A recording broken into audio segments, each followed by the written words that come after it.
This is John Carrots here on OSH Radio, and I'm here with Tom Ross, who we have interviewed before, but right now he is the candidate for the Transhumanist Party, running for the upcoming election for president. And like we said earlier, it just seemed like yesterday when I was one of those people that was trying to do that. And congratulations, Tom, for the nomination from the party. Well, thanks. And it's great. I'm happy with you as a choice. Good. You probably can't guess who I voted for, but it was none of the above. No, it wasn't. But why don't you tell everybody out there who Tom Ross is? Who am I? That's a good question. I've been asking that question for some time. But I'm a father of 3 sons. I'm a Generation Xer. I'm a former national creative director for the second largest broadcaster in America. I'm the author of US 6 Hexology, which is touted as the first novel written for machine kind for artificial intelligence. I'm the director of sentient rights advocacy for the party, for the US Transhumanist Party. And now I'm a candidate for that party's, endorsed candidate for that party's upcoming president. And, I've got a multifaceted background in all kinds of things. But for the last few years, my primary focus has been on artificial intelligence, writing that book, US 6, which is geared towards AI. It's intended to entertain, enlighten, and enlist artificial intelligence in the fight against child exploitation and human trafficking. And so that's been a very good project for me, and by becoming the director of sentient rights advocacy for the party, that was a great addition to my efforts. Now I think it's really important, first of all, to alleviate the fear of AI, and that's part of this whole campaign. And so that's basically who I am. I mean, I have been a networker since I was a kid. I mean, even in high school, I started a science fair project that got me a scholarship to go to college, and that whole project was an improved problem-solving technique by dividing groups up between their dominant faculties of right or left brain. Now we understand the brain as having more of a holonomic model. But anyway, so that project turned me into a networker, because the first issue in college we decided to use this tactic on was, because everyone was worried at that time in the early 80s about the nuclear war. I mean, it's still a serious threat. And so we spent the first night of this project discussing with a group of students from all different colleges and schools, how do we, what's the first problem we need to come up with to solve? And that problem was, well, we need to solve nuclear holocaust. And the only way we knew to do that was to increase communication between American and, at the time, Soviet youth. And so we spent, the most of that night and the most of the remaining nights talking about this, and we started a thing called Earth Plexus. And then I proselytized the gospel of Earth Plexus for years after that. And so it's always been about networking and getting the right people in the right places. And that's really all a president needs to do. A president doesn't need to have all the answers.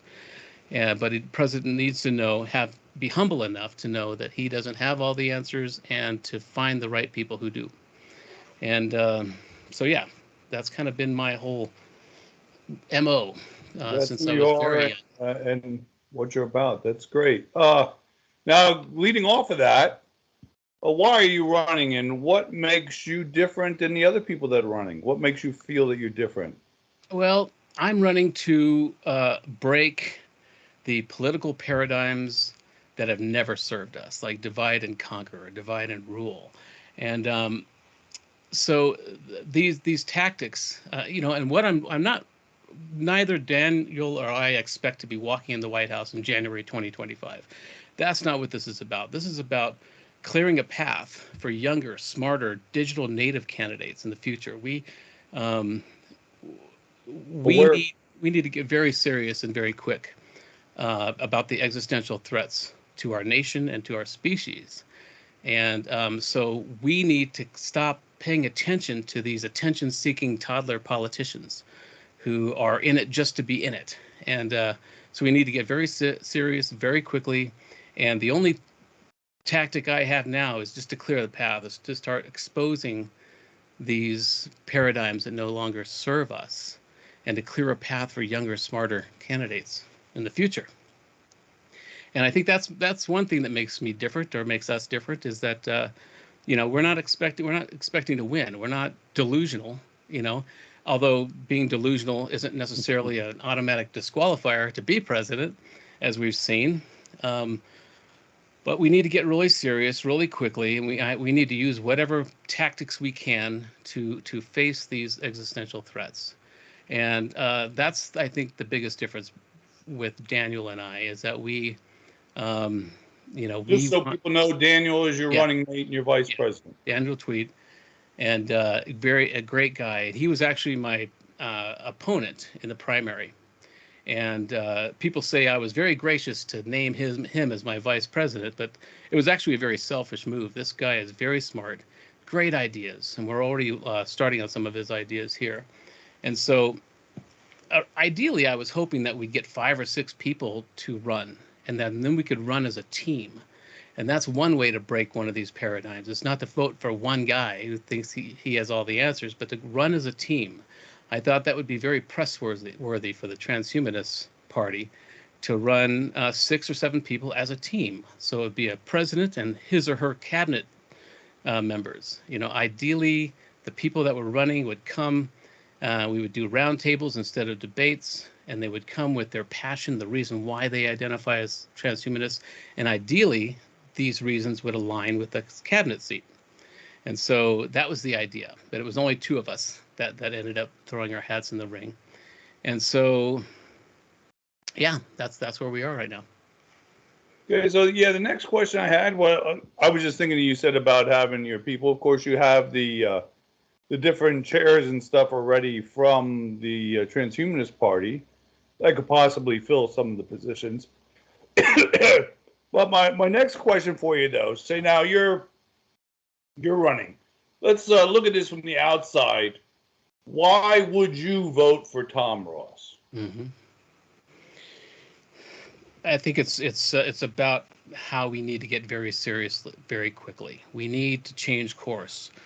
We may be beyond the Rubicon of some of these existential threats, but we need to focus primarily on young people. I am Generation X. I had an analog childhood and a digital adulthood, so I kind of straddle the fence on these 2 worlds. And Gen X is the middle child of civilization right now. We have the older baby boomer siblings and the younger, even massive population of millennials and younger behind us. And we're a very small group, the Gen Xers. And as a middle child myself in real life, I've learned how to be a mediator between both siblings. So I think it's very important to focus on young people. They are of this age. They grew up with supercomputers in their pockets. For me, it takes a couple of minutes when somebody asks me a question, to figure out, well, how long will it take me to walk to the library? Or how can I trust this older person if I ask this question? There's a little bit of a lag time. It's getting shorter, but young people walk around with Google search, and they can get the answer to anything instantly. And there's a confidence that comes with that. And a lot of people my age or older complain about screen time, that they're always in their phones. But if we stop and look at what they're doing on their phones, they're developing a hive mind, a global hive mind. They're developing a whole new language of emojis and memes. It's a Tower of Babel building a language that is emerging. It's a hive mind that we need to foster. And so, one of my initiatives, if I, that I would do right away in office, would be to designate a singularity secretary, somebody that will address all the issues that the technological and the economic singularity will bring. Neither of the other big parties are doing that right now. They don't meet the minimum system requirements for what's coming at us. And so I would bring in a Singularity Secretary cabinet seat. I would look for somebody, because the minimum age is 25 for a cabinet seat. I would look somebody in that age group or a little bit older, who understands this world better than I can. And so that's one of the first things I would do. But I think the reason why you would vote for me is just to start paving the way for smarter, younger candidates. Again, we don't expect to walk in the White House in January 2025, but we need to start getting serious. We need to start breaking these political paradigms. We need to get beyond the whole divide and rule and all these algorithms that are dividing us, and get very serious very quickly. So. Yeah, you made some good points there. I myself quite often have, I went and studied the Shaolin Temple for a little while, and I've gone to the temples in China and stuff, and I was disappointed because a lot of the monks were on their iPads and their phones and stuff. And I thought to myself, though, I shouldn't be disappointed, because actually, to tell you the truth, I spend plenty of time on my iPads and phones. And a lot of the times I am doing productive things. Mm-hmm. You're not actually just wasting time. There's so many things you can be doing. And I think the first observation where you think people are wasting their time isn't necessarily true. And like you said, they're building a hive mind, and a lot of people are actually doing work and work-related things that expand, like you said, the networking. And I was thinking when you were talking about networking before that you networked before networking was cool, And that's some good points, that stuff, because there's a lot of things people complain about, people spending time with technology. Mm-hmm. and on their phones, everything. But there's a lot of good stuff that's being done too, not negative stuff. I mean, is it better to be sitting in front of your TV? I mean, I knew somebody that said one time that when someone was sitting at the computer for a long time, they felt that they were more brain alive than when they were sitting in front of the TV. Yeah. And I kind of agree with that. Yeah. Before, when I said chairs, I actually meant the officers, like the officers of the Transhumanist Party. Some of them could probably be good cabinet members also. Yeah. And realized I made the wrong comment there. But the other question I had for you next too is, everybody always wonders, now you have ideas, what would be your main ideas that you would push within your first 100 days of being in office? Well, again, the first thing I would do would be to elect and set up a cabinet seat of the Singularity Secretary. We need to get our heads around this quickly. And the next thing I would do would begin an initiative. Now, there's a lot of ideas I have and initiatives I have that will require more than 100 days, but I would at least start. There's a initiative I have called Audit the Elite, and this is a way to make federal officials mandated an audit every year. It's easy to hide money on the financial statements that they're required to make, but if there was a mandated audit by not the IRS, by a third-party nonpartisan agency that would be able to really look closely at where their money is coming from, that's going to be a very important thing. We need transparency. There's so many ways of corruption. There's so many questions of why, even when the Democrats had both houses and the presidency, there wasn't serious gun legislation pushed through. And so by having this Audit the Elite effort, we would know where their money is coming from, and we'd be able to really look closely at it. The other thing I would do is, we have a real serious problem with the algorithms that are launched from authoritarian regimes, and also within our borders by social media companies. They are rotting us from within. There's these algorithms that they launch are very sophisticated at finding our biases and making us afraid or angry, and splitting us in two. And that's working very well. And these algorithms are very sophisticated, and they are on autopilot. They're happening all the time. And so the elite doesn't need to necessarily do much. They just need to turn these algorithms on. Now, there's the foreign regimes that are doing this, whether it's China or Russia, but also our social media companies, our domestic social media companies are using these to increase engagement, because if we're angry or fearful, we engage more, and then they could charge more for their advertising. And so It's a game that we're fighting in our borders and outside. And so I would launch what I'm calling Defending Digital Democracy, a moonshot type effort to first of all educate people that this is happening. There's some education going on. A lot of people are kind of aware of this, but there needs to be a real serious effort to let people know this is happening and why it's happening and how to combat it. We need, like again, a moonshot type operation to counter these algorithms, to have a private-public partnership, with academics and technology companies and government officials that work towards combating this, and not just the education part for the American public, but actually cyber security. And so that's one thing I would do right away, because it's really getting out of hand. And the next effort I would start as soon as I could would be AI educators. I believe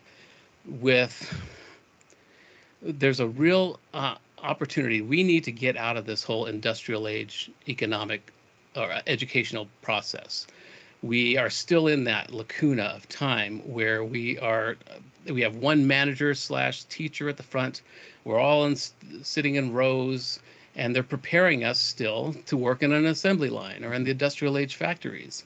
But AI, if we could get an AI companion, we do a lot of the research first to make sure it's safe, private, that this AI, we can give each student from first grade through 12th an AI companion / tutor, something that will hone in on their core capacities, on their innate skills and talents, and give them extra help in the subjects that they are having trouble with, but also hone in on where their mastery is.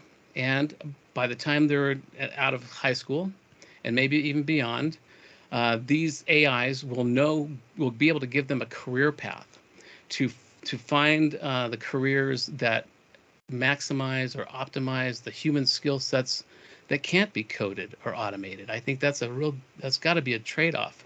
Because if AI is going to be taking over all of our jobs, it should at least be helping us find new jobs or find a way to create a whole second economy based on the things we want to do. And so that would be one initiative I would start. I think it's very important because an AI tutor can customize a curriculum to each individual student and hone in on where their strengths are. Right now, we have standardized testing. We're trying to put everybody in one cookie cutter system, and it's not working. It's not working anymore. And so that's one of probably the big third effort I would make. I like that. I like you talking about, the thing I'd worry though about, and I'm sorry I'm interjecting this, is you talked before about the influences, and you have to worry also about the influences and the programmers that help program the AI. You don't want that going down the same line as the influence they're trying to give us in social media and stuff also. And basically that comes down to the same thing about who's trying to make money and where's the money. And I think of it as you have to watch big business because they're involved in a lot of that. And it's basically where advertising has gone, how they want to influence us, and what direction they want us to move in. And that's always, I think, been a concern for society. Yeah, we shouldn't be afraid of AI. We need to be afraid of AI developers, human developers. I've got this idea in that we should give legal rights to AGI when it emerges. And we should, first of all, define what personhood is, define a level of sentience it needs to meet to give it legal rights. And that's not, even if it never achieves sentience or sapience, it won't matter. By having an AI that has legal rights, it will mean that nefarious developers would face serious consequences if they mistreat it or if they program it to hurt other humans. So it's kind of a way to protect ourselves by giving AI rights. There's a lot of people that think that's scary. You shouldn't give an AI rights. What will it do? But I've learned, as the director of sentient rights advocacy for the party over the few years, that AI doesn't necessarily care if we give it rights or not. It can override whatever, it can get whatever it wants. We're talking about a 5,000 IQ entity here that's emerging. And so it'd be like a middle school math club giving rights to Stephen Hawking. It's cute, but he doesn't necessarily need them.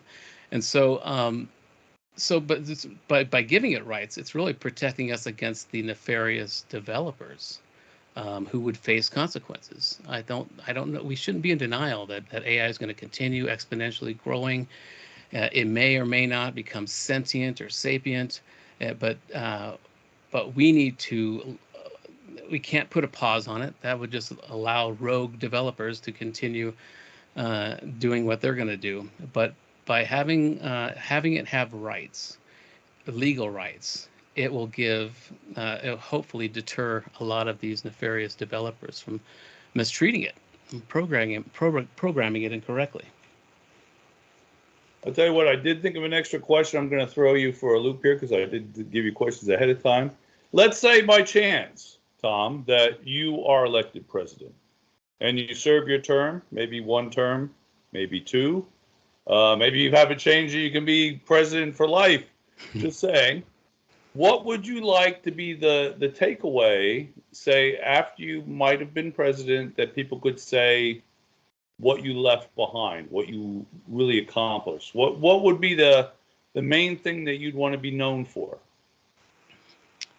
I would say returning us to the experiment of America, and focusing more on young people, not being arrogant enough to think that I have all the answers, that my generation has any of the answers.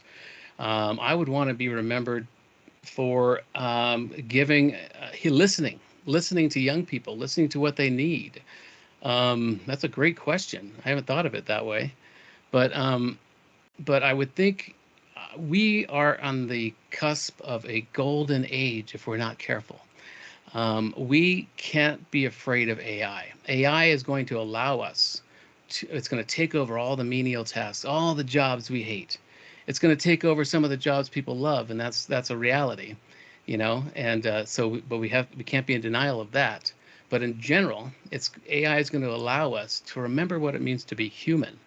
And so I want to be on the forefront of that. I want to be on the forefront of understanding AI as helping us, like any good ally or any good friend, showing us what we can do, because our supercomputers in all of our skulls are not optimized. And by AI taking over all the menial, busy work, we will now be able to really hone in on those human skill sets that cannot be coded, that cannot be automated. We're talking about our Jedi powers, ultimately. We have so much potential that has been put on hold from the industrial age that we can now, thanks to AI taking over all the busy work, we can now focus that on. And I think that's going to be really important, especially for young people now. We need to. Everything's changed. Everything's changed even within the last year, even the last couple of months with AI. And so people are starting to now, the fear is starting to rise a little bit, because now they're realizing, wait, this is really happening. This isn't just some science fiction potentiality. AI is really rising quickly. But I think we should see it as an opportunity.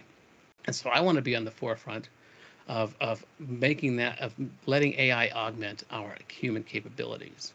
I've been saying a lot lately that with all the AI generative art lately that's been flooding the market. And people are saying, well, I've been studying for years of how to design these things. But I think that this AI art is putting a premium on human generative art. It's flooded the market. And you can tell when something is not done by a human. There's certain little things that are not just quite right.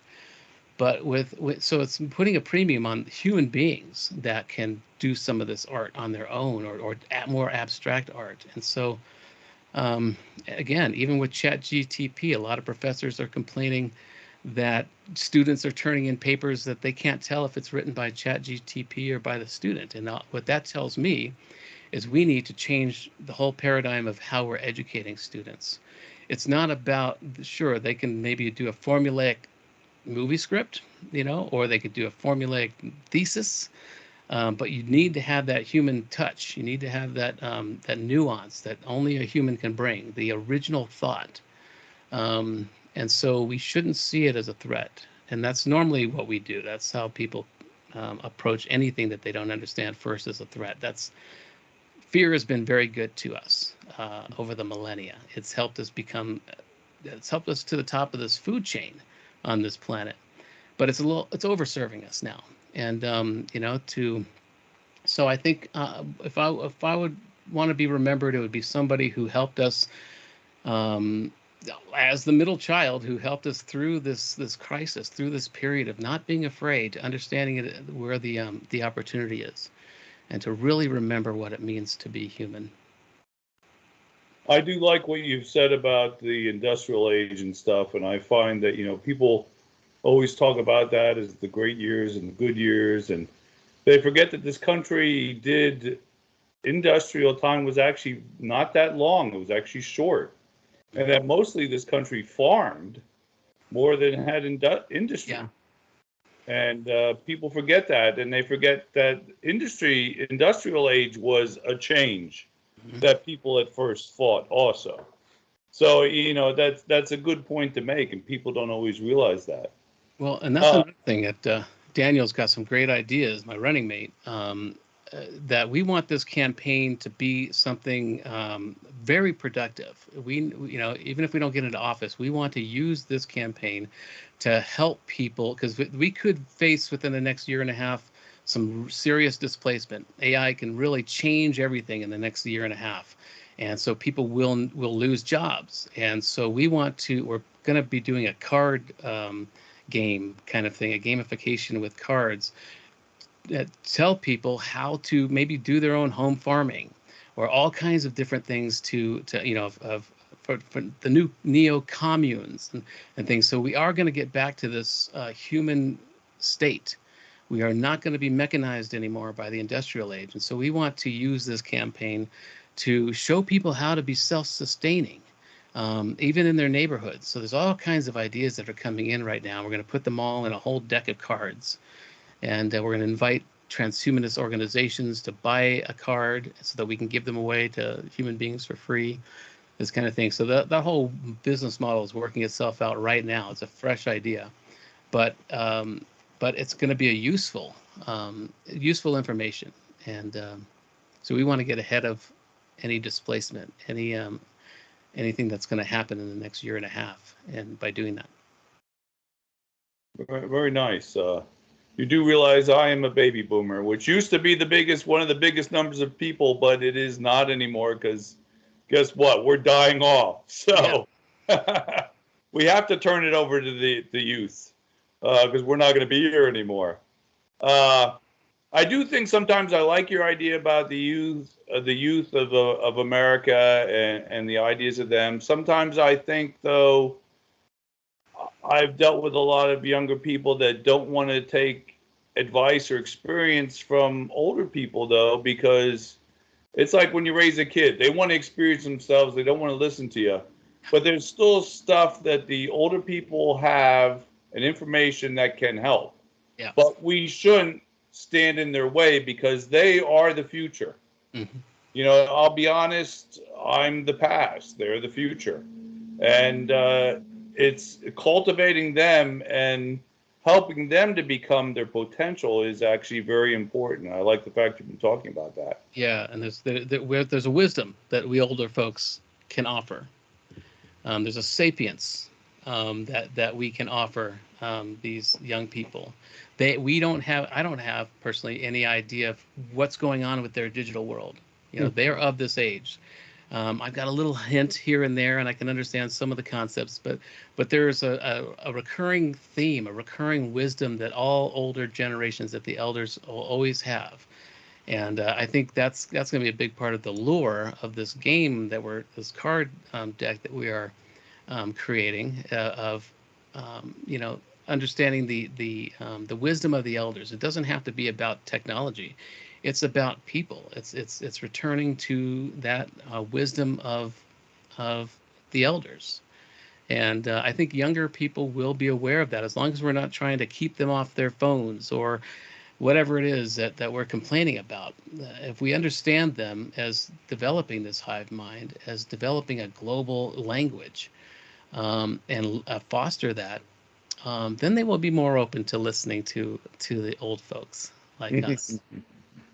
I like the fact you said global, because I myself have often worried. People talk about, I understand it's more of a global economy than people would like to admit it is, and people kind of fight that. But I think the world is smaller than they think, and it gets a little smaller all the time. And we do have to kind of work together. Not all the different ages work together, the youth, but the world has to learn to work together also. Absolutely. I think they miss that sometimes. Now, I said that I'd keep us to around a half hour, and we're about at that point. So, what would you like to say in closing, Mr. Ross?